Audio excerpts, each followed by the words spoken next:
अभी आप सुन रहे हैं मैथिली स्टेशन से। तोरो पटियो तोरा बहिन के पटाइबो, तोरो पटियो तोरा बहिन के पटाइबो। जय जय जय ससुरावा, आगे जय जय जय ससुरबा गीता रोई रोई गए। जय जय जय ससुरबा गीता रोई रोई गए। जय जय जय ससुरावा। तोरो पटियो तोरा बहिन के पटाइबो, तोरो पटियो तोरा बहिन के पटाइबो। जय जय जय ससुरावा, आगे जय जय जय ससुरबा गीता रोई रोई गए। जय जय जय ससुरबा गीता रोई रोई गए। जय जय जय ससुरावा।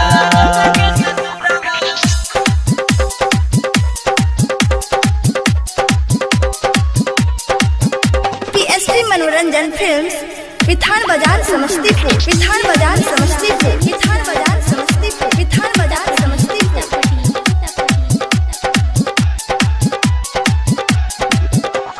काम कर रही हम कलियो प्यार गे, हमरे किनल का कर रही सिंगार गे, हमरे किनल का कर रही सिंगार गे। मिले रे आवे रही कलर के डेरा, तोरा खियावे रे गुआ वाला पेड़ा।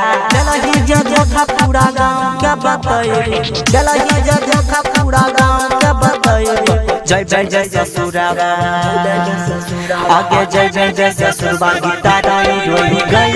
जय जय जय ससुरबा गीता रोई रोई गए। जय जय जय ससुरावा।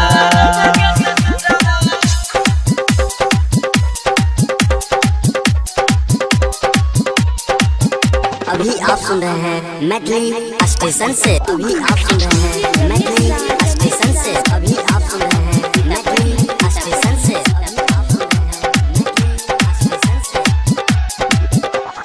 राइटर प्यारे जीती का बिहार, जहिया से काट दल दिए छै औकारी,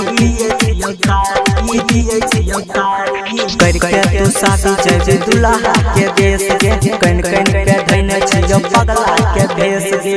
हम वाला गाना पीएसपी में गइबो, गाँव वाला गाना पीएसपी में गइबो। जय जय जय ससुरावा, आगे जय जय जय ससुरबा गीता रोई रोई गए। जय जय जय ससुरबा गीता रोई रोई गए। जय जय जय ससुरावा। पीएसटी मनोरंजन फिल्म्स, विधान बाजार समस्तीपुर, विधान बाजार समस्तीपुर।